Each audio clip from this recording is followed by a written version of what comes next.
Dear students, प्यारे बच्चों,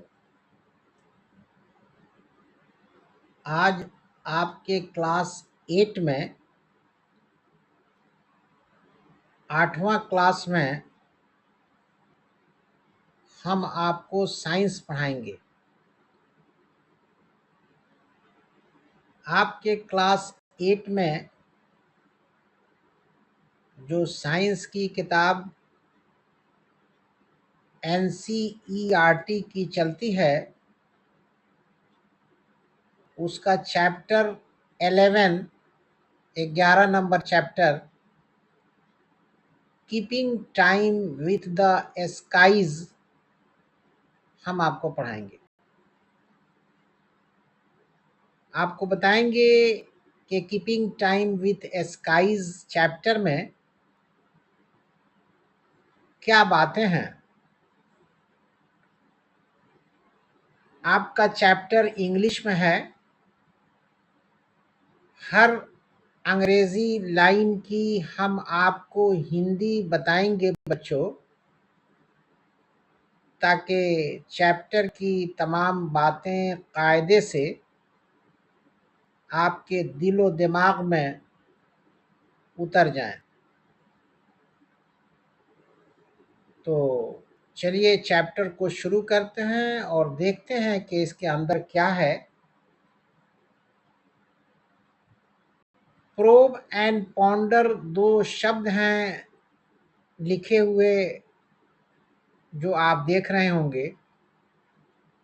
probe का अर्थ है जांच करना। पॉन्डर कहते हैं बच्चों हिंदी में विचार करने को। तो ये जो कीपिंग टाइम विथ स्काईज के अंदर जो चीजें हैं उसका जांच विचार करना है, सोचना समझना है। तो चलिए बगैर देर किए हुए चैप्टर को शुरू करते हैं। Have you ever seen the moon during the day? Have you ever seen the moon during the day? चांद का जिक्र है इसमें कि क्या आपने दिन में चांद देखा है। Why do you think? आप क्यों सोचते हैं। It is sometimes visible, कि ये कभी कभी दिखता है। When the sun is up, जब सूरज आकाश में होता है। तो आगे है बच्चों के इमेजिन, सोचिए। You lived on the moon instead of earth.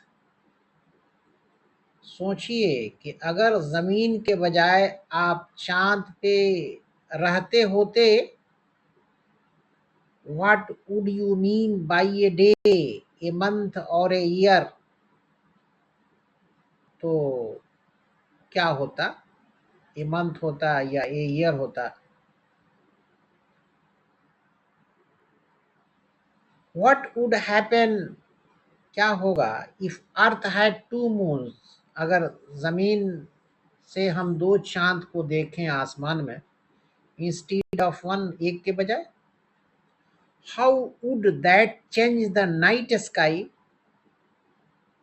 और वो कैसे रात का आसमान चेंज होगा। मतलब ये तमाम तर बातें चांद से, आसमान से रिलेटेड हैं। चैप्टर में डिटेल्स है, इसको हम बताएंगे। अब आगे देखिए, if we did not have clocks, अगर हमारे पास घड़ियां नहीं होती या calendars, how else could we measure time, तो वक्त का पता कैसे चलता, तारीख का पता कैसे चलता, तिथि जिसको कहते हैं। तो ये तमाम तर बातें हैं, ये सब बच्चे सोच रहे हैं। आगे देखिए, इट वाज मकर संक्रांति, मकर संक्रांति का दिन था। एंड मीरा, मीरा एक नाम है,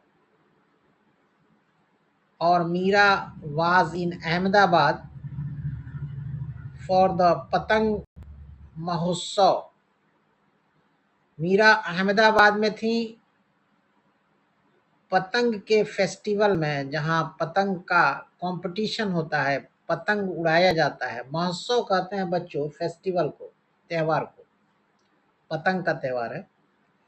द इंटरनेशनल काइट फेस्टिवल, ये अंतर्राष्ट्रीय पतंग का मेला है, त्योहार है। फेस्टिवल माने त्योहार होता है, मेला नहीं होता है। मतलब वही त्योहार मेले की तरह मनाया जाता है। वहाँ बड़ी भीड़ भाड़ त्योहार में होता है, लोगों का आना जाना देखना। तो एक्चुअली वो फेस्टिवल को मेला ही कह दीजिए, कोई दिक्कत नहीं है। As she looked up at the sky, Meera का कहना है कि जैसे ही उसने आसमान को देखा, फिल्ड विथ कलरफुल काइट्स, तो रंग बिरंगे पतंग नजर आए।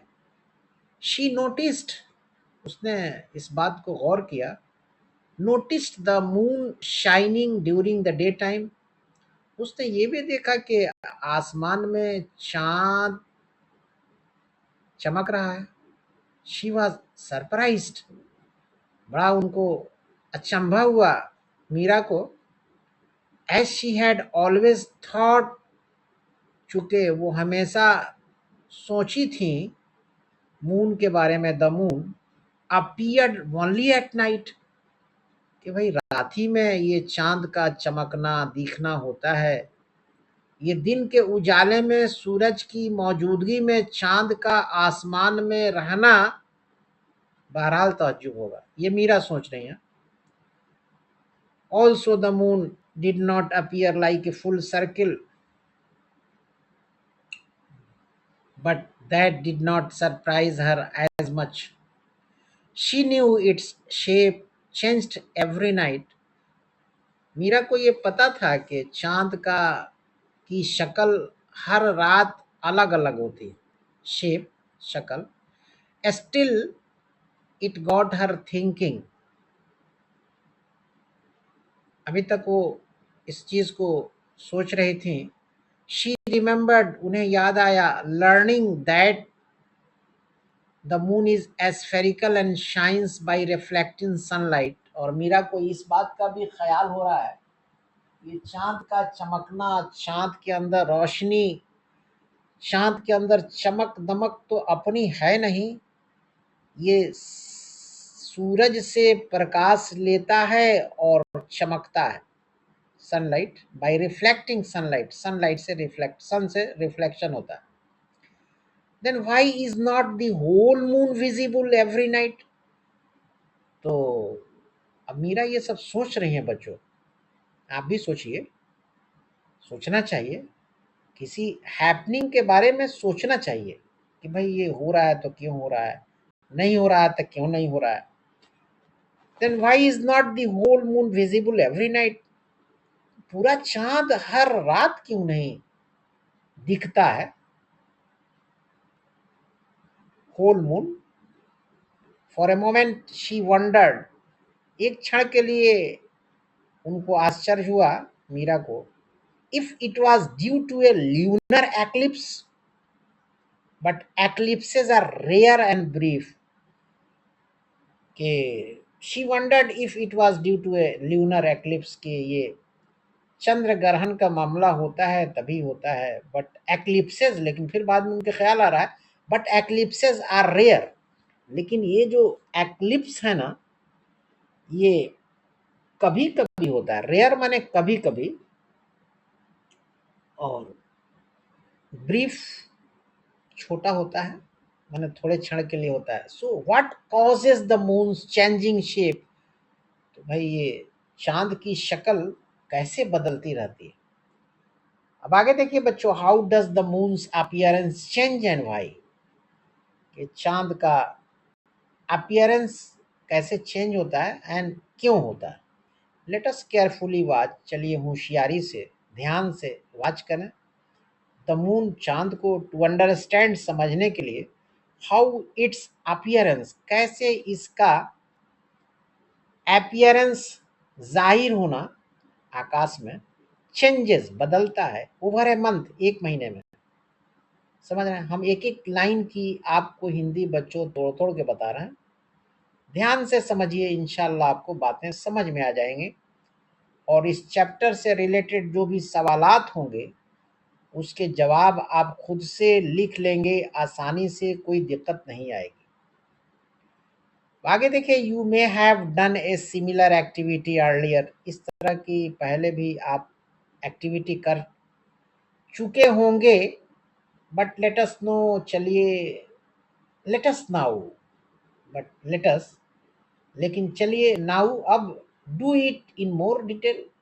पहले आप किए होंगे थोड़ा, लेकिन अब तरह डिटेल्स में देखते हैं। बिगिन दिस एक्टिविटी, शुरू कीजिए इस एक्टिविटी को, इस अमल को। फ्रॉम द सनराइज, सनराइज से माने सूरज निकलने को सनराइज कहता है। After a full moon day, full moon day के बाद, दैट इज जो है, when it is easiest to spot the moon in the sky, जब ये आसान हो जाता है स्पॉट करना चांद को आसमान में।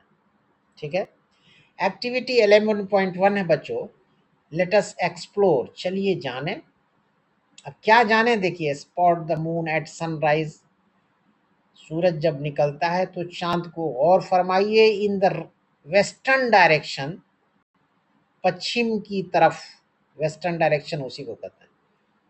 सूरज चूंकि पूरब से निकलता है और पश्चिम में डूबता है। Spot the moon at sunrise, spot कीजिए मून को सूरज निकलते वक्त। इन द वेस्टर्न डायरेक्शन, पश्चिम की तरफ। ऑन द फर्स्ट डे, पहले दिन। आफ्टर द फुल मून, पूरे मून के साथ। स्पॉट द मून, मून को स्पॉट कीजिए। एट सनराइज, सूरज निकलते वक्त। इन द वेस्टर्न डायरेक्शन, पश्चिम की तरफ। ऑन द फर्स्ट डे, पहला दिन। After the full moon, full moon के बाद। मेक ए टेबल, एक टेबल बनाइए, similar to table 11.1 in your notebook. Document the following, वहां क्या क्या करना है। Date, when you saw the moon, जब आपने चांद को देखा। एट सनराइज और सनसेट, सूरज निकलते वक्त या सूरज डूबते वक्त। ये सब स्टेप्स हैं, ध्यान से सुनिए।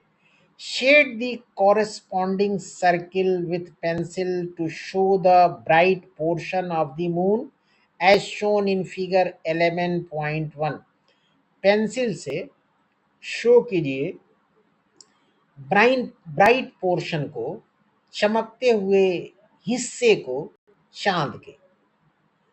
फ्रॉम द सेकेंड डे, दूसरे दिन से। ऑनवर्ड्स माने दूसरे दिन से आगे, ऑनवर्ड कहते हैं आगे को। From the second day onward, दूसरे दिन से आगे। ऑल्सो डॉक्यूमेंट द फॉलोइंग, फिर ये देखिए। Is the size of bright portion of the moon, is the, if नहीं, is the size of bright portion of the moon, क्या चांद का ब्राइट पोर्शन, ब्राइट चमकता हुआ हिस्सा बढ़ रहा है। Is the size of bright portion of the moon increasing और decreasing from the previous day, क्या चांद का चमकता हुआ हिस्सा का जो साइज है वो बढ़ रहा है या घट रहा है पिछले दिन के मुकाबले से। From the previous day. Whether the moon, आगे देखिए। Whether the moon appears closer to और farther from the sun in the sky than the day before. ठीक है, इसको ध्यान से देखिए। Whether the moon appears closer, क्या चांद दिखता है बहुत नजदीक या दूर। फ्रॉम द सन, सूरज से। इन द स्काई, आसमान में। देन द डे बिफोर, एक दिन पहले से,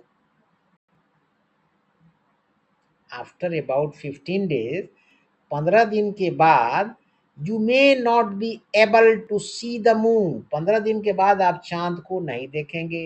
एट सनराइज और सनरेट, सनसेट सूरज निकलते वक्त, सूरज डूबते वक्त। फॉर द नेक्स्ट 15 days, फिर दूसरा जो 15 दिन है ना, कैरी आउट दिस एक्टिविटी, इसी एक्टिविटी को आप चलाइए एट सनसेट, सूरज के डूबते वक्त। अब आगे देखिए बच्चों, टेबल 11.1 है, documenting changes in the moon's appearance. ये खुद से आप देख लीजिए। चैप्टर में कुछ कुछ जगह ऐसी होती है जहां हम अपने विद्यार्थी से कहते हैं खुद से देख लीजिए, मतलब पढ़ लीजिए, समझ लीजिए, क्योंकि वो गौर फरमाने की चीज़ है आपके लिए, तो उसको आप खुद से देखिए। जैसे डे है, डेट है, मून सी नाइट है, ये documenting changes in the moon's appearance का टेबल है, कॉलम बना हुआ है। इसमें डे है, डेट है, मून सी नाइट है, appearance of the moon in the sky है, size of the bright portion compared to the previous day है, moon and sun separation in the sky compared to the previous day है। तो ये इसको देखिए, चूंकि हम ऊपर से पढ़ाते आ रहे हैं, जब ये देखिए आप या देखिएगा तो खुद आपको समझ में बात आ जाएगी कि इसमें क्या है। अब analyse the data recorded by you in table 11.1। ये जो टेबल है ना 11.1 है, यही कहा जा रहा है कि एनालाइज कीजिए जो डेटा टेबल में है, जो आपने रिकॉर्ड किया है। Did the moon appear different each day, क्या मून जाहिर होता है अलग अलग रोज। Was the moon visible on all the days? Did the moon appear, क्या चांद जाहिर हुआ डिफरेंट अलग अलग each day, हर दिन। Was the moon visible on all days, क्या चांद दिखता था सभी दिन। डिड द मून, आगे देखिए, डिड द मून अपीयर, क्या चांद जाहिर हुआ at the same position, same position में, इन द स्काई, आसमान में, as on the previous day, जैसे पिछले दिन हुआ था। अब आगे देखिए, फेजेस ऑफ द मून, ध्यान से मेरी बात को सुनिए, जरूर बात समझ में आएगी। यू मे हैव ऑब्जर्व्ड, आप ये ऑब्जर्व किए होंगे, पाए होंगे, दैट के the bright portion of the moon, चांद का चमकता हुआ हिस्सा, डिक्रीजेस, घट जाता है, फ्रॉम ए फुल सर्किल, एक फुल सर्किल से, टू ए हाफ सर्किल, एक हाफ सर्किल में, इन अबाउट ए वीक, एक हफ्ते में। As shown in figure 11.2, figure 11.2 में देखिए ये चीजें बताई गई। The bright portion continues to shrink, चमकता हुआ जो हिस्सा है वो कंटिन्यू करता है, टू श्रिंक, सिकुड़ना, श्रिंक कहते हैं सिकुड़ने को। श्रिंक का मतलब है हिंदी में सिकुड़ना।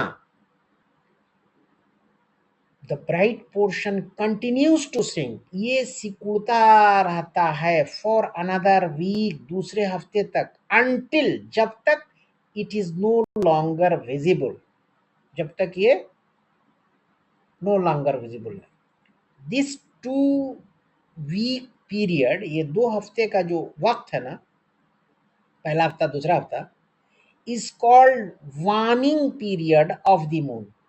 अब आपसे पूछा जाए बच्चों की वार्निंग पीरियड क्या है चांद का, तो आप तो बता ही देंगे, इसलिए कि हमने इस तरीके से आपके जहन में इसको बात को पहुंचाया है कि आपको ज़रूर ये बातें समझ में आई होंगी। अब आगे देखिए बच्चों, different names are given to the moon's visible shapes during the cycle. ये जो साइकिल है ना, ये जो सफ़र है चाँद का। The different names are given, मुख्तलिफ भिन्न भिन्न नाम दिए गए हैं to the moon's visible shapes. चाँद के जो चेहरे तरह तरह के दिखते हैं ना इस साइकिल के दौरान, तो उन चेहरों के नाम अलग अलग दिए गए हैं। फिगर 11.2 में देखिए अलग अलग नाम है। The day when the moon appears, वो दिन जब चांद हाजिर होता है, as a full bright circle, एकदम चमकते हुए सर्किल की तरह, तो उसे कहते हैं is called the full moon, तो उसे फुल मून का नाम दिया गया। फुल मून डे और पूर्णिमा, या तो फुल मून डे कहिए या पूर्णिमा कहिए। एंड द डे, और वो दिन, when it is not visible, जब ये नहीं दिखता है, is called the new moon, तो वो नया मून है, न्यू मून है, न्यू मून डे, उसको न्यू मून डे कहते हैं। और अमावस्या, अक्सर आप सुनते होंगे पूर्णिमा और अमावस्या, यही चीज है। फुल मून पूर्णिमा है और न्यू मून अमावस्या है। आफ्टर द न्यू मून के बाद इट्स ब्राइट साइड ग्रोज, इसका चमकता हुआ साइड जो है ना वो बढ़ता है टू ए हाफ सर्किल, एक हाफ सर्किल में, इन अबाउट ए वीक, एक हफ्ते में लगभग, and to a full circle, अब पूरा सर्किल एकदम full moon, in another week, दूसरे हफ्ते में फुल सर्किल हो जाता है। द पीरियड, जो the period when the bright part of the moon increases, वो वक्त जब चमकता हुआ हिस्सा चांद का इंक्रीजेस, बढ़ता है, is called the waxing period, इसी का नाम है वैक्सिंग पीरियड। अब आपसे ये कहा जाए वैक्सिंग पीरियड क्या है, तो आप बता देंगे। बहुत आसान है। इन इंडिया, भारत में, the waning period of the moon is generally called the Krishna Paksha. Hindustan में वार्निंग पीरियड को, वार्निंग पीरियड को चांद के आमतौर से कृष्णा पाक्षा कहा गया है। वाइल द वैक्सिंग पीरियड, जबकि वैक्सिंग पीरियड को इज कॉल्ड द शुक्ला पाक्षा, इसको शुक्ला पाक्षा कहा गया है इंडिया में। The moon goes through a waning period, चांद एक वैनिंग पीरियड से जाता है, followed by A waxing period, और उस वो वैक्सिंग पीरियड साथ में होता है। इन ए साइक्लिकल मैनर, एक साइकिल की तरह साइक्लिकल मैनर होता है, एज शोन इन फिगर 11.2, जैसा 11.2 में दिखाया गया। साइकिल से साइक्लिकल बनाया गया है। The cycle from one full moon, cycle, एक फुल मून की जो साइकिल है, the cycle from one full moon to the next, वो साइकिल जो एक फुल मून से होता है दूसरे फुल मून तक, टेक्स अबाउट ए मंथ, एक महीना लगता है इसमें, इस साइकिल में। The changing shapes of the bright portion of the moon, चमकता हुआ जो हिस्सा है चांद का, उसका चेंजिंग शेप जो है ना, from one day to another, एक दिन से दूसरे दिन तक, as seen from the earth, जो जमीन से देखा गया है, are called the phases of the moon, इसी का नाम है फेजेस ऑफ द मून। अब चलिए लोकेटिंग द मून, इसको पढ़ते हैं और समझते हैं, और आप भी आपको समझाने की कोशिश करते हैं। When you checked the moon eight the same time on successive days, on successive days, ठीक है ना। सक्सेसिव को हिंदी में कहते हैं लगातार, लगातार। When you check the moon, जब आपने मून को, चांद को चेक किया, at the same time, same वक्त में, ऑन सक्सेसिव डेज, एकदम लगातार, एक के बाद एक, एक के बाद एक, उसी को लगातार कहते हैं सक्सेसिव डेज में। जैसे फॉर एग्जांपल है at sunset, sorry, at sunrise, सूरज निकलते वक्त, डिड यू सी, क्या आप पाए, इट, चांद को, in a different part of the sky, आसमान के भिन्न भिन्न हिस्सों में, on a full moon day, जब फुल मून डे होता है, the moon is nearly opposite the sun, तो ये सन के बिल्कुल उल्टा होता है चांद। When the sun rises in the east, जब सूरज पूरब में निकलता है, the moon is almost setting in the west, तो आप देखिएगा बच्चों कि चांद पश्चिम में डूबता हुआ नजर आता है। On subsequent mornings, on subsequent, ठीक है, ध्यान से समझिए, सब्सिक्वेंट कहते हैं पीछे आने वाले को, बाद में आने वाले को, ठीक है ना। On subsequent mornings at sunrise, as its bright part continues to decrease, इसका जो चमकता हुआ हिस्सा है ना, वो घटता है सब्सिक्वेंट मॉर्निंग्स में, एट सनराइज में। द मून अपीयर्स, मून हाजिर होता है, to move closer in the sky to the sun, ये सूरज के बिल्कुल करीब होता है। When the bright part of the moon decreases, जब चांद का चमकता हुआ हिस्सा घटता है, to a half circle shape, और आधा सर्किल की शक्ल का हो जाता है, the moon is overhead at the sun, तो ये सूरज के एकदम ऊपर आता है। ए फ्यू डेज लेटर, कुछ दिन बाद, द क्रेसेंट मून अपीयर्स,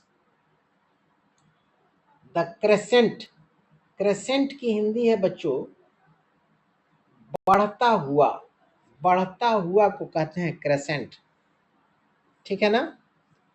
तो यहाँ देखिए, यहाँ है the moon appears to move closer in the sky to the sun, आगे है the moon is overhead at sunrise, यहाँ तक तो हम पढ़ा दिए आपको। ए फ्यू डेज लेटर, कुछ दिन के बाद, हाँ यहीं से पढ़ाना।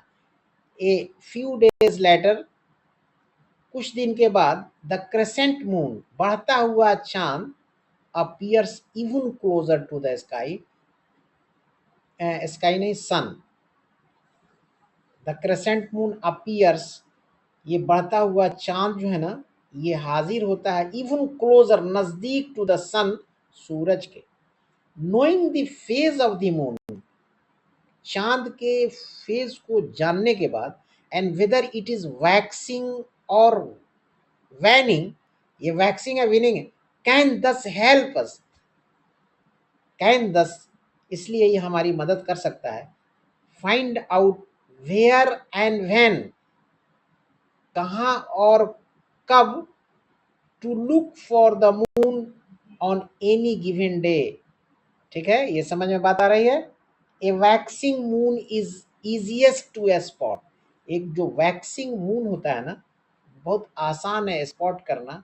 एट सनसेट, सूरज के डूबने के वक्त, and waning moon at sunrise, और सूरज के निकलने के वक्त waning moon. Because of these shifts, ये जो शिफ्टिंग चल रही है ना, इसकी वजह से, द मून ऑलवेज राइजेज, चांद हमेशा निकलता है, एंड सेट्स, डूबता है, एट डिफरेंट टाइम्स, मुख्तलिफ वक्तों में, दैन द सन, सूरज के मुकाबले में। क्लियर है आपको। अब बच्चों आगे देखिए, a step further, many people believe, बहुत से लोग यकीन करते हैं, many people believe the moon rises when the sun sets, बहुत से लोग इस बात का यकीन करते हैं कि, many people believe the moon rises, इस बात को यकीन करते हैं बहुत से लोग कि चांद निकलता है व्हेन सन सेट्स, जब सूरज डूबता है। बट, लेकिन, that is not always true, ये सही नहीं है हमेशा। Look in A local newspaper, एक लोकल न्यूज़पेपर में देखिए, और on the positional astronomy centre India meteorological department website to find the moonrise time in your area. आप इसमें देखिए कि आपके इलाके में चांद कब निकलता है, मूनराइज कब होता है। चेक दीज टाइम्स, इस समय को चेक कीजिए फॉर सेवरल डेज, कई दिनों तक, in a row, and you will see that moon rises about 50 minutes later each day. आप ये पाएंगे कि चांद निकलता है 15 मिनट बाद हर दिन। समटाइम्स, कभी कभी, moon rise happens in the afternoon, कभी कभी होता है कि दोपहर के बाद चांद निकल जाता है। अराउंड 2 to 4 PM, 2 से 4 बजे तक, PM है, PM। So you can spot the moon in the eastern sky during daylight. इसलिए दिन में भी ये उम्मीद की जा सकती है कि चांद निकलेगा। You may need to wait about 30 minutes. आपको इसकी ज़रूरत है इंतज़ार करने की 30 minute past the listed moonrise time for the moon to climb high enough for it to be seen. Clear है? अब आगे देखिए। ये the time and position of moonrise changes from one day to the next. देखिए ये 7 अप्रैल एक example दिया गया है। 2025 को चांद दिख रहा है 14:23। इसका मतलब कि 2:23 PM ही है, ये दिख रहा है। और 8 अप्रैल को, 7 अप्रैल 2025 की ये बात है, और ठीक नेक्स्ट डे 8 अप्रैल 2025 को ये 3:17, मतलब 15:17 PM पे ये जाहिर हो रहा है चांद आसमान में। कितना फर्क नजर आया, दिन ही का ना टाइम है। अब आगे बढ़ते हैं। Making sense of our observations, हम जो ऑब्जर्वेशन किए उसका क्या सेंस है। The shape of the moon itself does not change, चांद की शक्ल अपने से चेंज नहीं होती। The shape of the moon itself does not change, अपने से नहीं चेंज होती। Only what we see changes, सिर्फ हम देखते हैं कि चेंज हो रहा है मामला। You may recall learning earlier, आप पहले जो पढ़े उसको याद कीजिए। That the moon does not emit light of its own, कि चांद को अपनी रोशनी नहीं होती है, बट शाइन्स, लेकिन चमकता है। Because it reflect sunlight that falls on it, सूरज की रोशनी जो चांद पर पड़ती है, तो ये रिफ्लेक्शन का मामला है। चांद रोशनी को कैच करता है और ये चमकता है रात में, और हम तमाम लोगों को रोशनी देता है। इसकी अपनी रोशनी नहीं है, सूरज से ये रोशनी बहरहाल लेते हैं या लेता है। The half of the moon that faces the sun, आधा चांद जो फेस करता है, सामने आता है, द सन, सूरज के, रिसीव्स सनलाइट, वो सूरज की रोशनी को हासिल करता है, एंड बिकम्स एल्यूमिनेटेड, और बड़ा चमकदार बन जाता है, रोशनी वाला बन जाता है। फिगर 11.3 में है ये। द अदर हाफ, दूसरा जो हाफ पोर्शन है चांद का, फेसिंग अवे, दूर है, फ्रॉम द सन, सूरज से, डज नॉट रिसीव सनलाइट, ये सूरज की रोशनी को नहीं ले पाता है, एंड रिमेन्स नॉन एल्यूमिनेटेड, तो चमकेगा कहां से, रोशनी नहीं होती है उस पोर्शन में। आगे देखिए। The moon revolves around the earth, चांद घूमता है पृथ्वी के चारों ओर, जमीन के चारों तरफ। एंड, और only one half of the moon, और सिर्फ चांद का आधा हिस्सा, ऑलवेज फेसेस, हमेशा फेस करता है, सामने आता है, द अर्थ, जमीन के। हाउ एवर, फिर भी, the portion of the moon, चांद का पोर्शन, फेसिंग द अर्थ, जो अर्थ की तरफ अपना चेहरा किया है, is not always its illuminated part, ये हमेशा रोशनदान, रोशन वाला हिस्सा नहीं है। We can only see the eliminated portion, हम सिर्फ चमकता हुआ पोर्शन तभी देख सकते हैं ऑफ द मून, चांद का, फ्रॉम द अर्थ, जमीन से। We can only see the eliminated portion of the moon from earth. We can only see, हम सिर्फ देख सकते हैं क्या, द एलिमिनेटेड पोर्शन, वो पोर्शन जो चांद चमक रहा है रोशनी से, ऑफ द मून, चांद का, फ्रॉम अर्थ, जमीन से। समटाइम्स, कभी कभी, समटाइम्स का अर्थ होता है बच्चों कभी कभी, कभी कभी द इंटायर एल्यूमिनेटेड पोर्शन, चांद का सभी चमकता हुआ पोर्शन, हिस्सा, of the moon faces the earth, जमीन की तरफ होता है, उसका चेहरा जो चमक रहा है पूरा वो जमीन की तरफ होता है। एंड एट अदर टाइम्स, और दूसरे वक्त, only A part of it, और कभी दूसरे वक्त सिर्फ इसका एक हिस्सा। एट सच टाइम्स, ऐसे वक्त में, द इल्यूमिनेटेड पोर्शन, जो रोशन चांद का चेहरा है, जो चमकता हुआ चांद का हिस्सा है, ऑफ द मून, चांद का, दैट वी सी, जो हम देखते हैं, is not a full circle, वो पूरा सर्किल नहीं है। ऑन न्यू मून डे, नए मून डे पर, we do not see the illuminated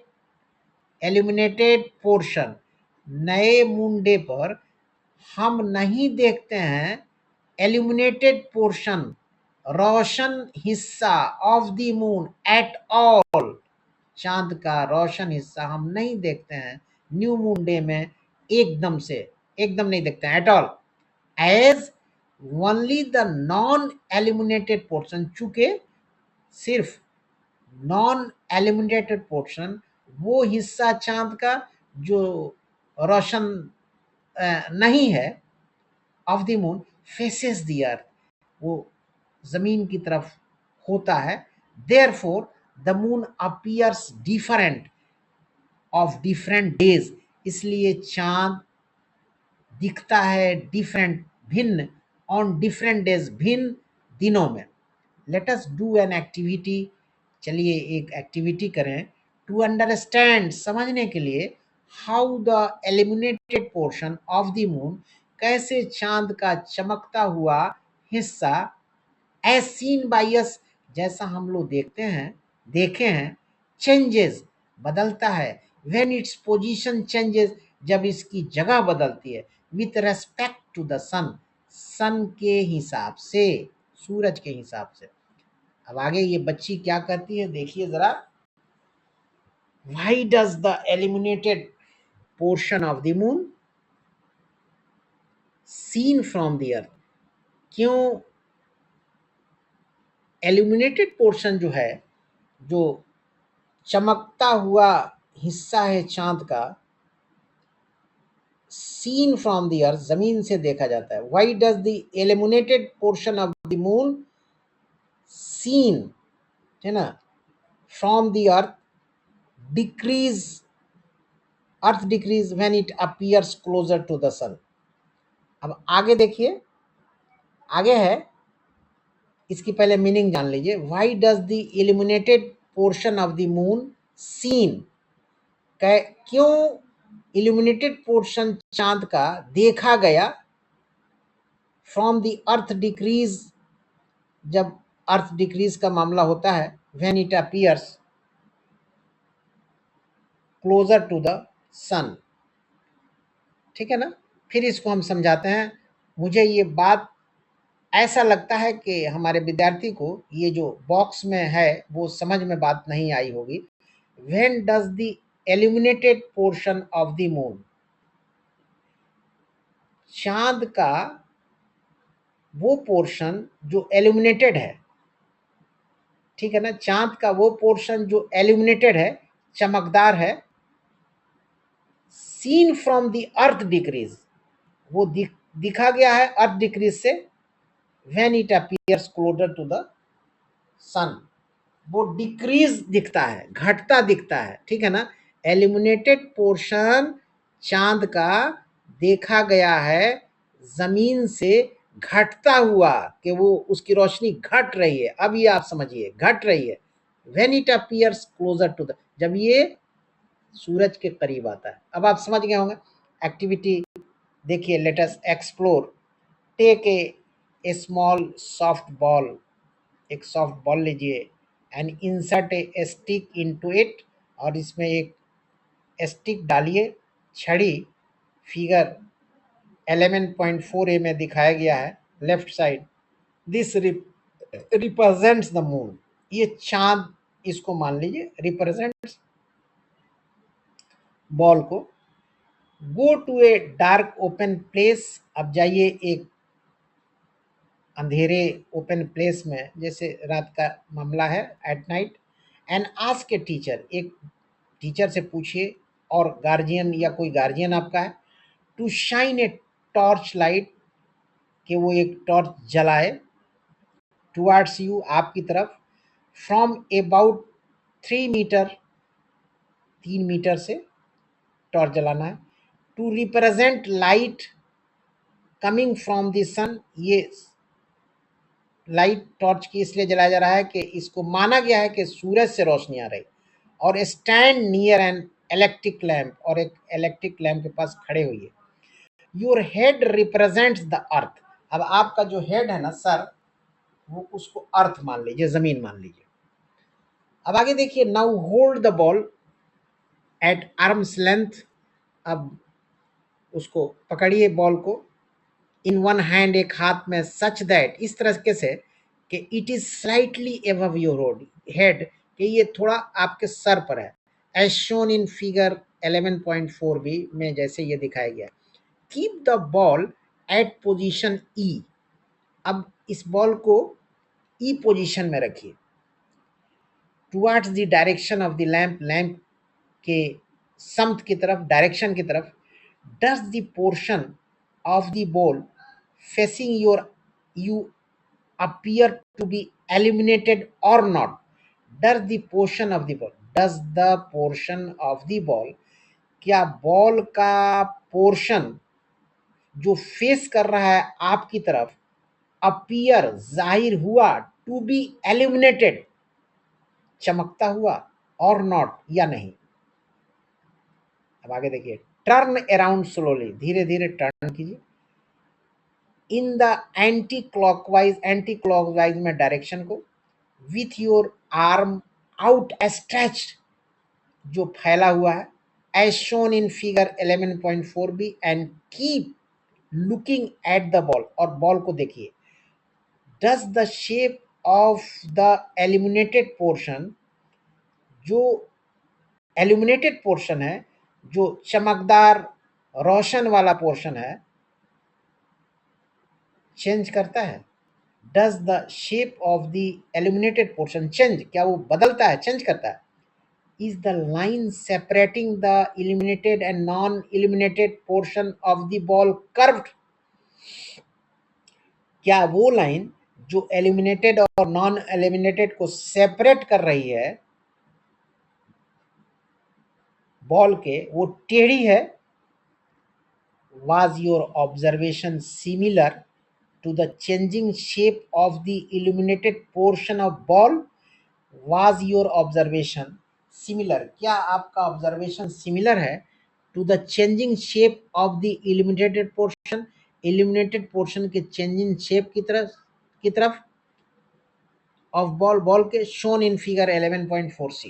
the shape of the illuminated portion of the ball का जो एलिमिनेटेड पोर्शन है उसका शेप जो है ना, एज सीन बाय यू, जो आप देखे हैं, आपके द्वारा देखा गया, चेंजेस, बदलता है, डिपेंडिंग ऑन वेयर, इस बात पर निर्भर करते हुए कि on where the ball is with respect to the lamp, कि कहाँ पर बॉल है with respect to the lamp, lamp के मुकाबले में।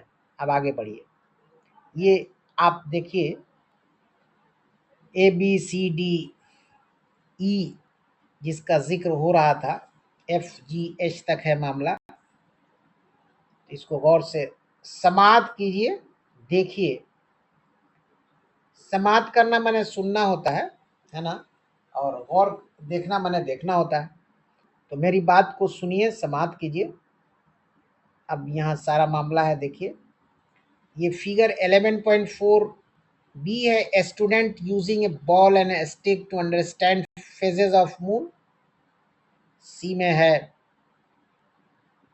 the ball as seen by the student at different positions when the ball is held opposite to the direction of the lamp।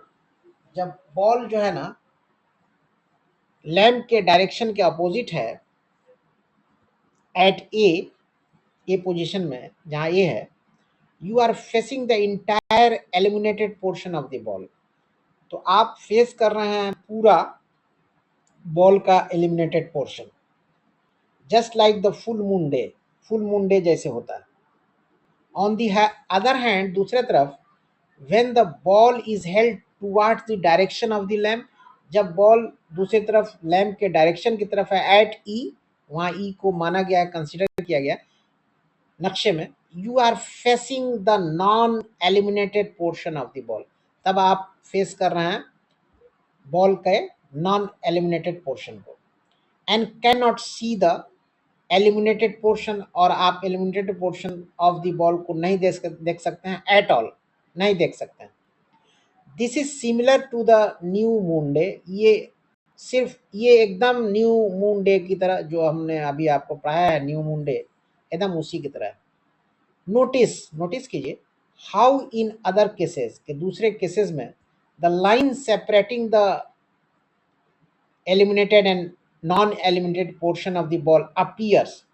अब ये आप इमेजिन कीजिए, नोटिस कीजिए कि वो लाइन जो सेपरेट कर रही है एलिमिनेटेड और नॉन एलिमिनेटेड पोर्शन को बॉल के, अपीयर्स जाहिर होती है, कर्व्ड टेढ़ी, फिगर 11.4 सी में ये दिखाया गया है, similar to the shape of the eliminated portion. वो eliminated portion of the moon, मतलब चांद में जो वो लाइन जाहिर होती है या हो रही थी, जो हमने आपको बताया, क्या उसी तरह से similar shape of the eliminated portion of the moon की तरह जाहिर हो रही है लाइन टेढ़ी, viewed from the earth on other days, जो दूसरे दिन हम अर्थ से देखते थे, तो क्या उसी तरह जाहिर हो रही है। ये एक प्रैक्टिकल है बच्चों, ठीक है ना, करके दिखाया जा रहा है, जो इसके पहले हमने बताया है चांद के बारे में। अब using our observations of activity 11.2, अब इस्तेमाल करते हुए जो हमारा ऑब्जर्वेशन है एक्टिविटी 11.2 में, let us now try to understand, चलिए कोशिश करें समझने की, द फेजेस ऑफ मून के फेजेस को। फिगर 11.5 ए में शोज, दिखाता है, the positions of the moon की जगह, corresponding to different positions of the ball in figure 11.4b। also shown are the earth and the sun rays भी दिखाया गया है, as shown in figure 11.5a, जैसा कि 11.5a में दिखाया गया है, 11.5a में दिखाया गया है। द मून रिवॉल्व्स वंस, चांद एक बार घूमता है अराउंड द अर्थ, पृथ्वी के चारों तरफ, from the position A position से, टू एच तक, and back to position A, और फिर ए पोजीशन में आता है इन अबाउट 1 मंथ, 1 महीने में। The side of the moon का जो साइड है, दैट फेसेस, जो फेस करता है द सन, सूरज को, इज एलिमिनेटेड, वो रोशन हो जाता है, चमकदार बन जाता है। The portion of the moon that faces the earth, the portion of the moon, वो हिस्सा चांद का जो फेस करता है अर्थ को, इज मार्क किया जाता है by the orange shade dashed lines, orange dash line के जरिए और एरो के जरिए, arrows. The eliminated portion of only this part, जो एलिमिनेटेड पोर्शन होता है सिर्फ इस पार्ट का, ऑफ द मून, चांद के, कैन बी सीन, देखा जा सकता है, फ्रॉम द अर्थ, जमीन से, at positions B and H, B और एच पोजीशन से, जो सारा नक्शा में A B C B H वगैरह दिखाया गया। More than half of the eliminated portion, more than half of the eliminated portion, आधा से ज्यादा जो रोशन हिस्सा है, called the gibbous phase, GIBBOUS, इसको गीबस पढ़िए, बहुत लोग जीबस पढ़ते हैं, लेकिन गीबस ही है ये, गीगस नहीं, gibbous phase can be seen, देखा जा सकता है at positions D and F, D और एफ पोजीशन पर less than half of the eliminated portion, less than half of the eliminated portion, D और एफ पोजीशन में लेस देन हाफ, आधा से कम जो एलिमिनेटेड पोर्शन है, कॉल्ड द क्रेसेंट फेज, उसको क्रेसेंट फेज कहा जाएगा, बढ़ता हुआ फेज कहा जाएगा। क्रेसेंट करते हैं बढ़ता हुआ को, जैसा हमने बताया पहले। कैन बी सीन, देखा जा सकता है the change in the fraction of the eliminated portion of the moon, ये जो बदलाव है एलिमिनेटेड पोर्शन चांद का, उसका जो फ्रैक्शन है सीन फ्रॉम द अर्थ, जो जमीन से देखा गया, कॉजेज, कारण बनता है फेजेस ऑफ द मून का, causes phases of the moon, the phases that will be seen, और ये जो फेजेस है जो देखा गया है फ्रॉम द अर्थ, जमीन से, एट डिफरेंट पोजीशन, मुख्तलिफ पोजीशन में ऑफ द मून, चांद के, are shown in figure 11.5 B, दिखाया गया है 11.5 बी फिगर में। From A to C, A to C to E, A से सी से ई तक, we see the waning phase, हम वैनिंग फेज देखते हैं, and from E to G and back to A, we see the waxing phase, हम waxing phase देखते हैं, since the rotation period of the अर्थ, चूंकि अर्थ का रोटेशन पीरियड जो है ना, ऑफ वन डे, एक दिन का, इज मच स्मॉलर, थोड़ा कम होता है, compare to the revolution period of the moon, चांद के रिवोल्यूशन पीरियड से, which is nearly a month, जो करीब एक महीना है, ऑन ए गिवन डे, एक दिए गए दिन में।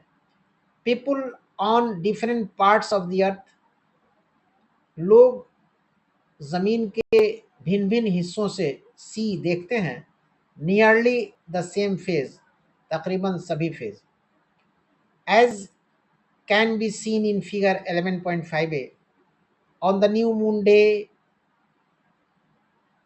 द मून अपीयर्स, मून जाहिर होता है, closest to the sun, sun के करीब, एंड इट अपीयर्स फारदेस्ट, और ये जाहिर होता है बहुत दूर, on the full moon day, जब ये फुल मून डे होता है। Is this not what we also observe in activity 11.1? अब यहाँ पे देखिए, आप ये सारा नक्शा को पढ़ लीजिए, हम पढ़ नहीं रहे हैं, ये आप खुद से पढ़ लीजिए, जो बात हम बताए हैं वही यहाँ नक्शे में सजाया गया है, बनाया गया है, ये खुद से पढ़ते हुए आइए यहाँ तक। Same spot in the sky, at a step further, इसको हम पढ़ाते हैं। The moon phases do not happen due to earth shadow, moon का जो फेजेस है ना, वो अर्थ के शैडो से नहीं होता है। It is an incorrect explanation for the moon phases, ये इनकरेक्ट बयान है चांद के फेजेस के लिए, that earth shadow false on it, कि अर्थ का शैडो इस पर गिरता है। एज वी हैव लर्न, जैसा कि हमने सीखा है, the phases of the moon आकर, कि मून का जो फेज है ना, वो अकर करता है, होता है, due to the relative change in orientation of the sun, sun के ओरिएंटेशन का जो रिलेटिव चेंज होता है उसकी वजह से होता है।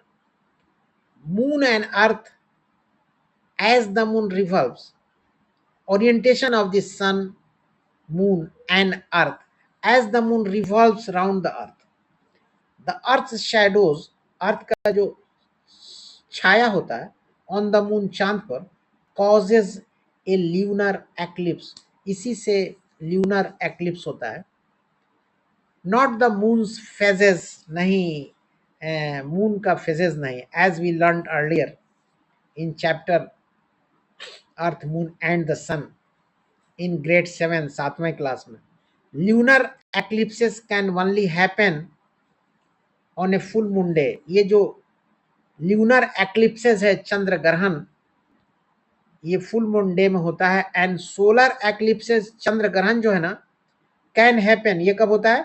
Only on a new moon day, ये न्यू मून डे पे होता है। चंद्र ग्रहण ग्रहण होता है फुल मून डे में, और सूरज ग्रहण होता है न्यू मून डे में। इसको याद रखिएगा बच्चों। But they do not occur every month, लेकिन हर महीने नहीं होता है। बिकॉज, वजह यह है, because of the small tilt of the moons orbit. Tilt कहते हैं, टिल्ट का अर्थ जानना आपके लिए बहुत जरूरी है। टिल्ट का अर्थ है झुकाव, झुकना, ठीक है ना। ये जो है एक झुकाव होता है, ठीक है ना।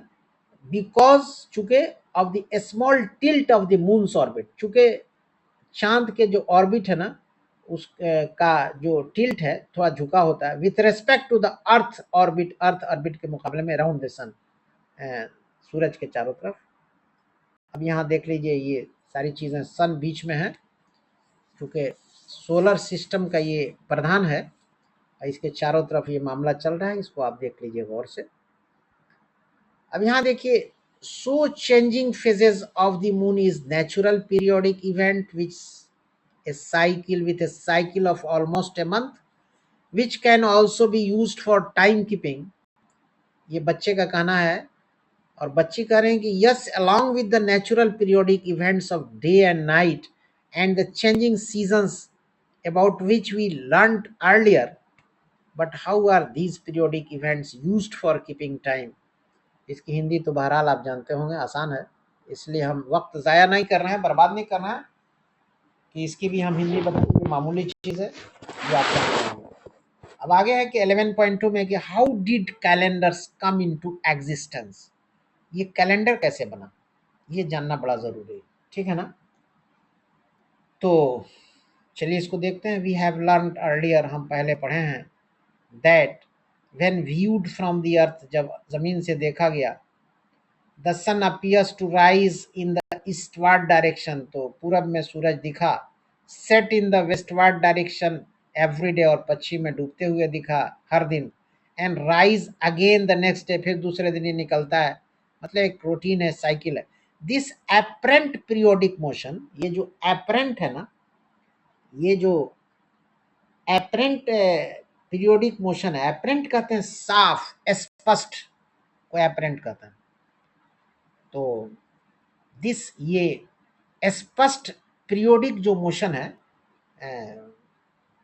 सन का, सीन बाय अस, जो हम लोग के द्वारा देखा गया है, is primarily due to the rotation of the earth around its own axis. सूरज का डूबना, सूरज का निकलना, सनराइज, सनसेट, ये तभी संभव है, मुमकिन है, जब पृथ्वी सूरज के चारों तरफ घूमेगी अपने एक्सिस पर। This natural cycle of the sun, ये जो सन का जो घूमने का, this natural cycle of the sun due to the rotation of the earth. Natural cycle of the sun मतलब पूरब से निकलना, पश्चिम में डूबना, फिर दूसरे दिन पूरब से निकलना, पश्चिम में डूबना। तो ये जो साइकिल है ना, due to the rotation of the earth है, ये जमीन घूम रही है, इसलिए सूरज का मामला ये चल रहा है। Is the foundation of the day of the earth, is the foundation of the day, a unit to measure time, ठीक है ना। इसको फिर हम पढ़ा रहे हैं, देखिए। This natural cycle of the sun, ये सूरज का पूरब में निकलना, पश्चिम में डूबना, फिर दूसरे दिन तीसरे दिन पूरब से निकलना, पश्चिम में डूबना। ये आगे है कि due to rotation of the earth, ये जमीन के रोटेशन के वजह से है, जो सूरज के चारों तरफ जमीन चक्कर काट रही है। आगे is the foundation of the day, ये दिन का फाउंडेशन है। दिन और रात जब बनता है तो इसी की वजह से बनता है। ए यूनिट टू मेजर टाइम, और समय का भी पता चलता है। क्लियर है। अब आगे देखिए, the average time that the sun takes to go from its highest position in the sky on one day to the highest position in the sky the next day is 24 hours। ये जो चक्कर है ना, 24 घंटे का होता है। And is called the mean solar day, और इसको मीन सोलर डे कहते हैं।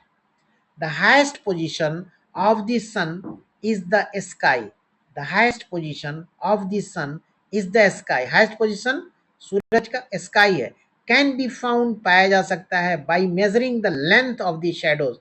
Shadows को नाप कर उसके लंबाई को cast by an object, जो एक ऑब्जेक्ट के जरिए हुआ है during the day, दिन के टाइम में। The shadow is shortest when the sun is at the highest point in the sky. जब सूरज बहुत ऊंचाई पर होता है तो शैडो छोटा होता है। The shadow is shortest when the sun is at the highest point in the sky. Clear है? अब आगे देखिए activity 11.3 let us measure a day. चलिए एक दिन को नापें। बड़ा इंपॉर्टेंट चैप्टर है ये, इसको आप ध्यान से सुनिए बच्चों। Find a small flat area in a ground which receives sunlight during the day. Fix a 1 meter stick vertically in it as shown in figure 11.7. Find a small flat area. एक area तलाश कीजिए इन ए ground, मैदान में, which receives, जो receive करता हो, हासिल करता हो सनलाइट, सूरज की रोशनी, ड्यूरिंग डे, दिन के टाइम में। Fix a 1 metre stick, 1 metre की एक छड़ी लीजिए वर्टिकली, जो खड़ी रखिए इन इट, वो जो मैदान है उसमें, एज शोन इन फिगर 11.7, जैसा कि फिगर 11.7 में दिखाया गया है लेफ्ट साइड, ये आप देख लीजिए। स्टार्ट ऑब्जर्विंग, अब ऑब्जर्व कीजिए एट 11 AM, 11 बजे दिन में। एवरी मिनट, हर मिनट। मार्क के डॉट, एक डॉट से मार्क कीजिए ऑन द ग्राउंड, ग्राउंड पर। At the tip of the sticks shadow, stick के शैडो के टिप पर। Keep marking dots until around 1:10 PM, 11 बजे से 1:10 तक ये काम कीजिए, मार्किंग कीजिए। आइडेंटिफाई, उसके बाद पहचानिए।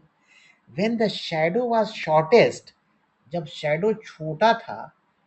And find out, identify when the shadow was shortest, पहचानिए जब शैडो छोटा था। एंड फाइंड आउट, पता लगाइए। इट्स टाइम, इसका समय। Bye counting the number of dots, dots को, नंबर को गिनकर।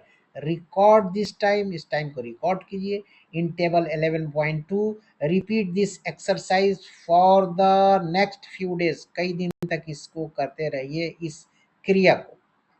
Find the duration of the solar day, अब सोलर डे का ड्यूरेशन को पता लगाइए।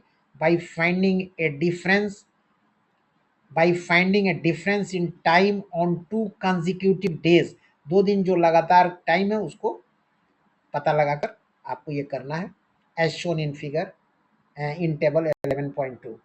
अब आगे देखिए, ये टेबल है, इसको आप खुद से देखिए। टेबल 11.2 है, finding the duration of a solar day.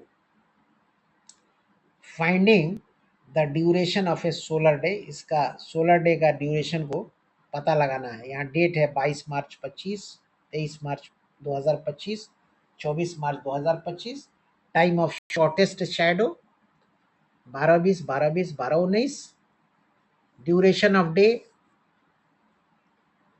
24, 25, 59, 23:59। Find the average duration of the day, average duration day का निकालिए। Is it nearly equal to 24 hours, ये 24 घंटे के आसपास होगा। द राइट साइड में आप देख लीजिए खुद से, ये सब देखिए गोल गोल है सारी चीजें, जो हम पढ़ा रहे हैं उसी को यहाँ दिखाया है। The phases of the moon give us another natural cycle. Moon का जो फेजेस है ना, चांद का, वो देता है हमें दूसरा natural cycle with a duration, एक ड्यूरेशन के साथ, that is longer than a day, जो एक दिन से लंबा है। The moon takes about 29.5 days, चांद लेता है लगभग 29.5 डेज, 29.5 दिन, माने 29 दिन, 29 दिन और थोड़ा सा ज्यादा, नियरली ए मंथ, करीब करीब एक महीना। To cycle through all its phases, the cycle of the phases of the moon, moon के फेजेस का जो ये साइकिल है, is the basis for a month, एक महीना इसी से काउंट होता है। ये महीना निकाला जा रहा है, टाइम निकाला जा रहा है, कैसे कैसे निकलता है, ये सब चीज़ें इसमें बताई जा रही हैं जो हम आपको पढ़ा रहे हैं। Another unit to measure time, ये तो महीना निकल गया, मंथ निकल गया। अब अनदर यूनिट है टू मेजर टाइम, समय निकालने का, फिगर 11.8 है। द नेक्स्ट लार्जर यूनिट, जो बड़ा लार्जर, जो दूसरा बड़ा यूनिट है to measure time, the next larger unit, जो दूसरा बड़ा यूनिट है to measure time, time measure करने के लिए, is related to the natural cycle of seasons. ये नेचुरल साइकिल है मौसम का। डू यू रिमेंबर, क्या आपको याद आता है, लर्निंग अर्लियर जो आप पहले पढ़े हैं, दैट के the earth revolves around the sun, के पृथ्वी सूरज के चारों ओर घूमती है, एंड टेक्स नियरली 365 और लगभग 365 एंड ए क्वार्टर डेज और quarter days to complete one revolution around the sun. ये 365 दिन और एक क्वार्टर डेज लेती है सूरज के चारों तरफ घूमने में। The earth undergoes one cycle of seasons, ये जमीन जो है ना वो चलती है एक साइकिल सीजन की ड्यूरिंग दिस टाइम, इस समय, विच कैन बी यूज्ड, जो इस्तेमाल की जा सकती है to define a solar year, एक सोलर ईयर की तरह। फिगर 11.8 में है ये मामला। अब ल्यूनर कैलेंडर्स देखिए बच्चों। इन एंशिएंट टाइम्स, पुराने ज़माने में, पिछले वक्त बहुत बरस पहले, पीपुल हैड नोटिस्ड, लोगों ने इस चीज़ को नोटिस किया, दैट के during one cycle off season, के सीजन का जो एक साइकिल होता है, one can fit nearly 12 cycles, एक आदमी फिट कर सकता है तकरीबन 12 cycles of the phases of the moon, moon के फेजेस के, दैट इज जो है 12 ल्यूनर मंथ्स, जो 12 ल्यूनर महीने हैं। This is how lunar calendars, ये कैसे lunar calendars came into being, और कैसे ल्यूनर कैलेंडर्स बने उसका ये जिक्र है। With the day as the shortest unit, a month of nearly 29.5 days, and a lunar year consisting of 12 lunar months, ये 12 lunar months होता है। कैलेंडर की बात चल रही है, lunar calendar. The phases of the moon, 10 moon का जो फेजेस है, इसलिए गेव, दिया, एन ईजी, एक आसान, and a perfect sound way to track the passage of time. इससे आपका एक हमको टाइम का मामला मिलता है। हाउएवर, फिर भी, इन ए ल्यूनर कैलेंडर में the seasons do not remain synchronised. Synchronised कहते हैं बच्चों आपके, सिंक्रोनाइज्ड का अर्थ है दो चीजों को एक साथ कर देना। दो चीजों को एक साथ कर देने का नाम है सिंक्रोनाइज। तो यहाँ है कि हाउएवर, फिर भी, इन ए ल्यूनर कैलेंडर में the seasons do not remain synchronised, ये दो चीज मिलके एक चीज नहीं होते हैं। To the same lunar month, एक ही ल्यूनर मंथ में, इन सक्सेसिव ल्यूनर ईयर्स में।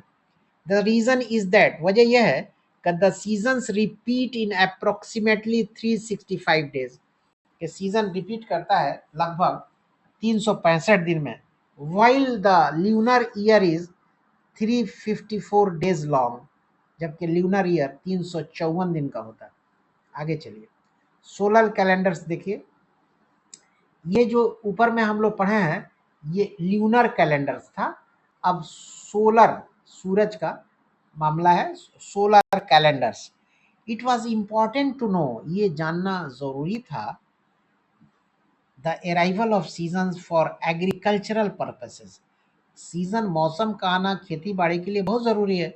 This need for a year to synchronize with seasons, अब सिंक्रोनाइज तो हम आपको बता दिए, with seasons led to the creation of solar calendars.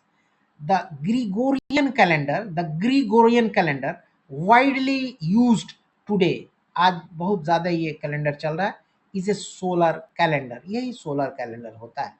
The months in solar calendar में जो महीने होते हैं आर एडजस्ट किए जाते हैं टू एड अप, जोड़ने के लिए, टू 365 डेज, 365 दिन।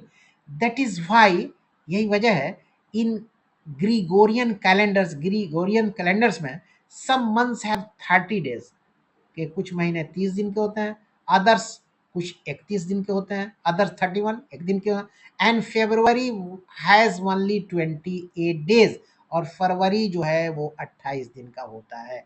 कुछ महीने 30 दिन के, कुछ महीने 31 दिन के, केवल फरवरी 28 दिन का होता है। लेकिन आगे देखिए, on top of the 365 days, the earth takes nearly an extra quarter of a day to complete one revolution.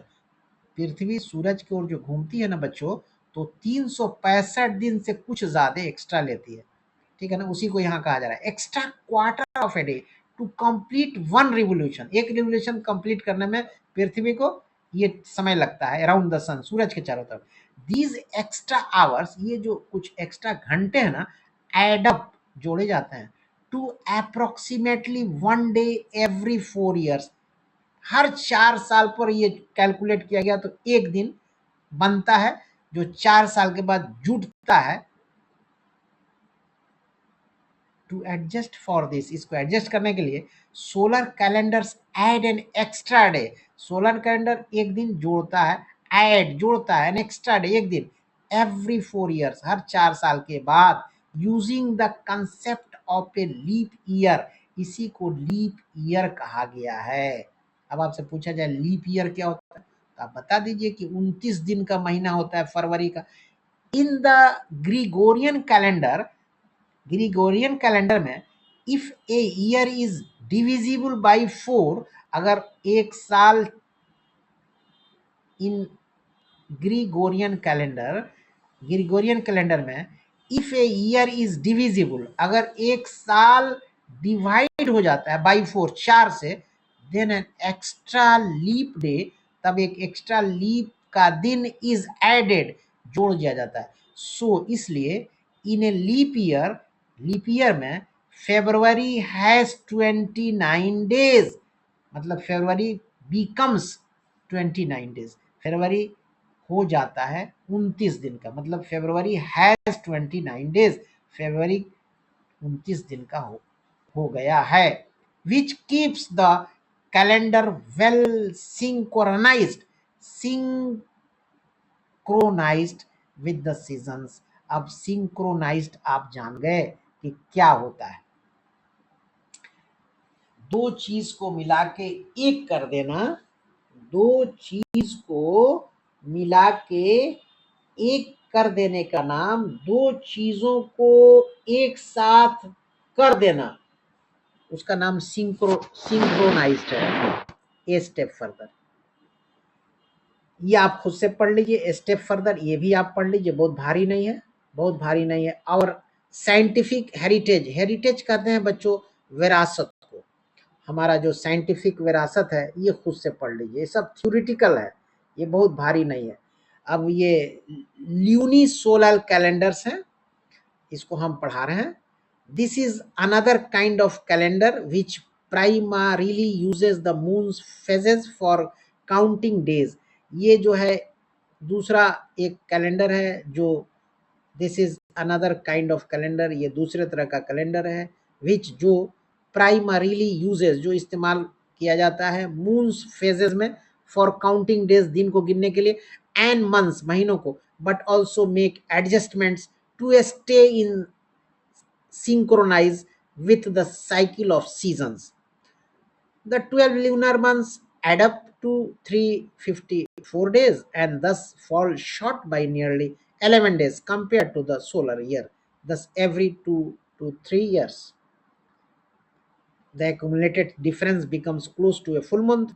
आसानी है, आप समझ रहे हैं। Therefore, इसलिए every few years, हर कुछ सालों में, an extra month called अधिक मासा और इंटर कैलरी, ठीक है ना, इंटर कैलोरी को ध्यान से आप समझिए कि ये इंटर कैलोरी होता क्या है, ठीक है ना। इंटर कैलोरी कहते हैं आपके क्या कहते हैं कि बीच में जोड़ा गया। हाँ, इसको ऐसे हम वे में समझाएं कि आपको समझ में आए। बीच में जो चीज जोड़ी जाती है ना उसको इंटर कैलोरी कहते हैं, ठीक है। तो is added to the year in some calendars, this keeps ये रखता है the solar year and the lunar cycle in step, lunar cycle step में। Such calendars are called luni solar calendars, ऐसे कैलेंडर को ल्यूनी सोलर कैलेंडर्स कहते हैं।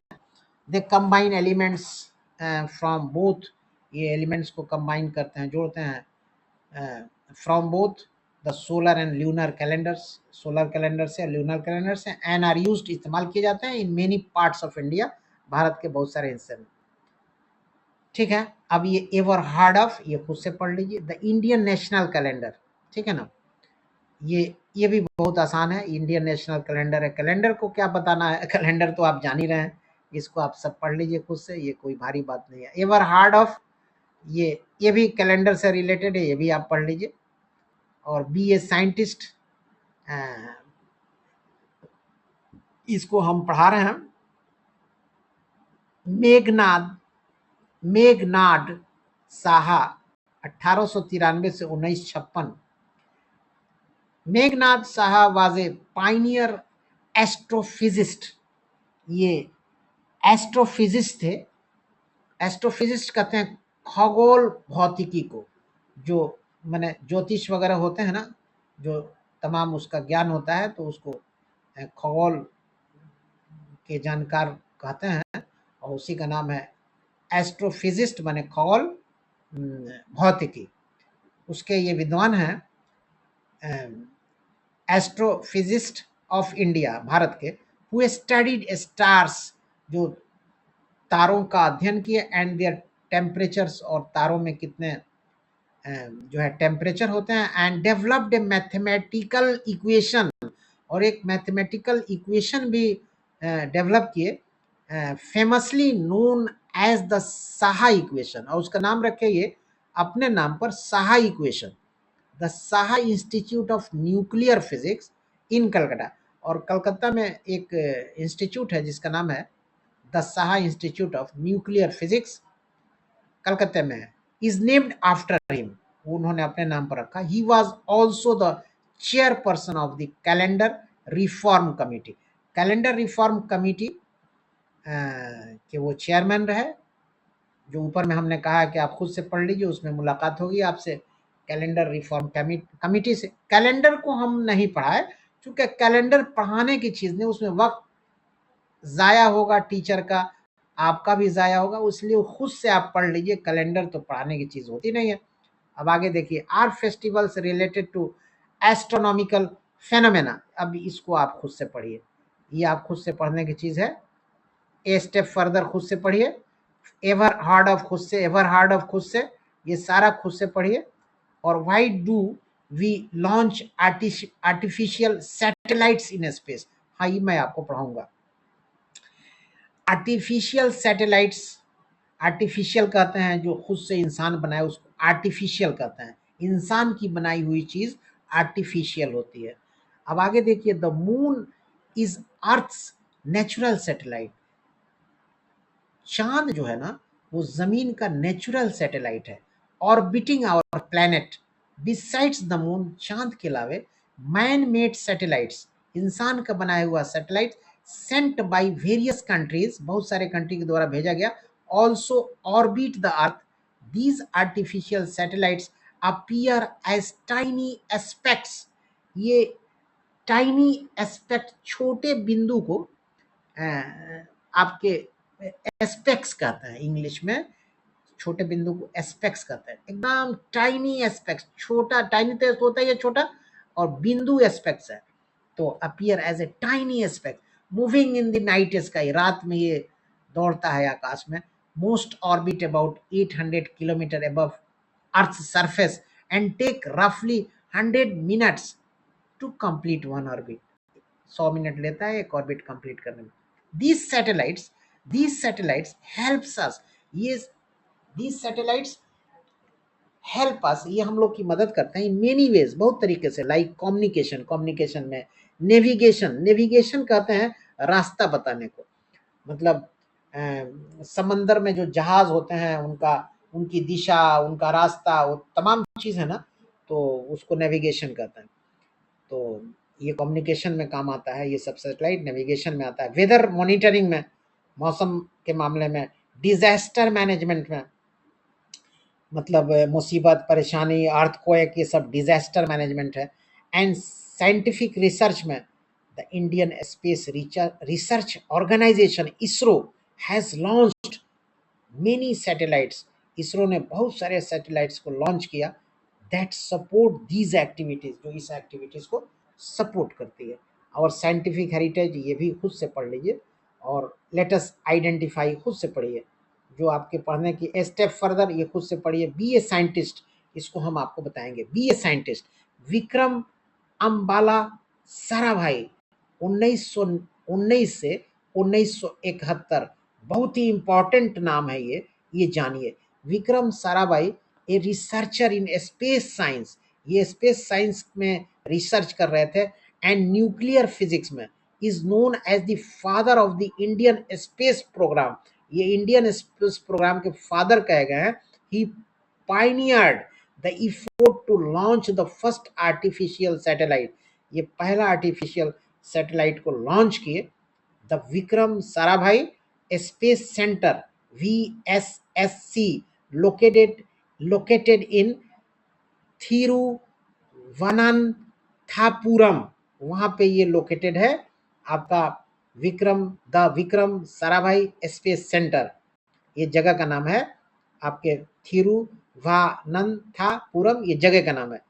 The ISRO centre, वहाँ ISRO centre है, दैट डेवलप्स, जो डेवलप करता है रॉकेट्स बनाता है, एंड लॉन्च व्हीकल टेक्नोलॉजी, वहाँ व्हीकल टेक्नोलॉजी का भी मामला चलता है। इज नेम्ड आफ्टर हिम, उनके बाद ये इसका नाम दिया गया, मतलब विक्रम अम्बाला साराभाई के नाम पर ये सारी चीजें चलती हैं। अब बच्चों ये स्नैपशॉट्स है, स्नैपशॉट्स का अर्थ है कि जो चैप्टर में हमने आपको जितनी चीज बताया है उसका ये सारांश है, शॉर्ट में है, ब्रीफ में है, ठीक है ना। तो इसको आप खुद से पढ़िए, जो चीज हम पढ़ाते हुए आए हैं सेम चीज का नाम है स्नैपशॉट्स ऑफ द चैप्टर का मतलब ये सारांश है, खुलासा है, short form of the chapter है। तो ये डबल पढ़ाने से कोई फायदा तो नहीं है, इसलिए ये दे दिया है सारांश, खुलासा, आपका ब्रीफ में, ब्रीफ कहते हैं शॉर्ट को, ताकि बच्चों को फिर दोबारा पढ़ने में चैप्टर आसानी हो। तो ये स्नैपशॉट्स आप पढ़ लीजिए, ये सारांश है, short form of the chapter है, ठीक है ना। तो आगे हम बढ़ते हैं, ये सारी चीज आप पढ़िए, जो पढ़ाने की थी बच्चों हमने पढ़ाया, कुछ चीजें हैं जो बच्चों को पढ़ने की होती है, विद्यार्थी को, तो हमने कह दिया आप खुद से पढ़ लीजिए, ठीक है ना। तो आप देखिए ये जो है कीप द क्यूरियोसिटी अलाइव, ये पढ़िए, इसको देख लीजिए, और ये तमाम चीजें आप देखिए, ये तमाम चीजें जो भी है, आगे हम बढ़ते जाते हैं। डिस्कवर, डिजाइन एंड डिबेट, लेकिन इसको जरूर पढ़िए आप, है ना। ठीक है, हमने आपको चैप्टर बताया, समझाया, पढ़ाया, लेकिन ये short form of the chapter है, इससे आपको बहुत मदद मिल सकती है, इसको आप पढ़िए। अगर कोई बच्चा नहीं पढ़ता है इसको, स्नैपशॉट को, तो हमने तो जो पढ़ा दिया है वही काफ़ी है, लेकिन पढ़ लेना चाहिए, चूँकि ये short form of the chapter है। ये स्टेप फर्दर इसको भी पढ़िए, ठीक है ना बच्चों।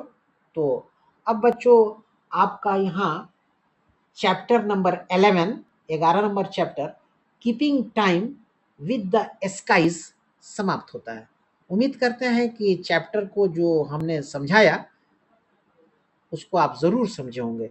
अगर चैप्टर की बातों को आप समझे और हमने आपको बढ़िया से समझाया, तो बच्चों काइंडली एक लाइक दे दीजिए, और चैनल पे न्यू है तो काइंडली इसको सब्सक्राइब भी कर दीजिए, और अपने दोस्तों को सेंड भी कर दीजिए, भेज दीजिए अपने दोस्तों को, ताकि आपके दोस्त भी जाने कि आज के क्लास में 11 नंबर चैप्टर जो keeping time with the skies है, उस पे आपसे हमारी क्या बातचीत हुई है, तो आप अपने दोस्तों को ज़रूर सेंड कर दीजिए। और हाँ, कमेंट बॉक्स में आप ये लिखिए कि हमने आपको जो बताया है, समझाया है, चैप्टर की बात वो आपको समझ में क्लियरली आई कि नहीं, ठीक है ना? तो you must write your problems in comment box. आप कमेंट बॉक्स में ज़रूर लिखिए बच्चों, ताकि हमें ये बात समझ में आए कि हमारे विद्यार्थी इस चैप्टर को कहाँ समझे और कहाँ नहीं समझे। वैसे आशा हमें है कि चैप्टर की तमाम बातों को आप समझ गए होंगे, फिर भी कमेंट बॉक्स में अगर आप कोई चीज़ नहीं समझे हैं तो उसको ज़रूर लिखिए। तो बच्चों, आज के क्लास में बस इतना ही। Thank you very much.